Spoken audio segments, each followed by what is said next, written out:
Hi hello welcome back to our channel అండి. అందరూ ఎలా ఉన్నారు? మేము కూడా చాలా బాగున్నాము. నేను మా హస్బెండ్ అయితే చిన్న పని మీద బయటకు అయితే వెళ్ళొస్తుండగా ఇక్కడ మాకు పిజ్జా కట్ అయితే కనపడింది, కాబట్టి మేము తీసుకుందామని చెప్పేసి ఆర్డర్ ఇచ్చేసామన్నమాట. బయట చూస్తే వెదర్ చాలా కూల్గా ఉంది. పక్కనే చూడండి డీమార్ట్ ఉంది, క్లోజ్ అవుతూ ఉంది. ఆల్మోస్ట్ 10:30 అయిందనమాట. బాగా గాలి కొడుతుంది చూడండి, అక్కడ చాలా చల్లగా ఉంది. ఇక్కడైతే 100 రూపీస్కి పిజ్జా అనమాట, చాలా తక్కువ ప్రైస్లో, చాలా టేస్టీగా కూడా ఉంటుందండి. చూడండి ఇదంతా బయట నిలబడి తినడానికి అనమాట సెట్టింగ్. మా ఆర్డర్ అయితే వచ్చేసింది. ఆర్డర్ తీసుకొని అయితే మేమైతే బయలుదేరాము. 10:30 అయిపోతుంది అనమాట. చాలా వేడివేడిగా ఉందన్నమాట. ఇంకా మా వాడు గేట్లోనే తీసేసుకున్నాడు. అయితే వాడికి తెలియదు కాబట్టి కొంచెం సర్ప్రైజ్గా చూస్తున్నాడు అనమాట.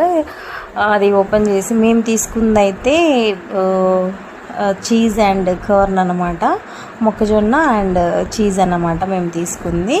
చాలా అంటే చాలా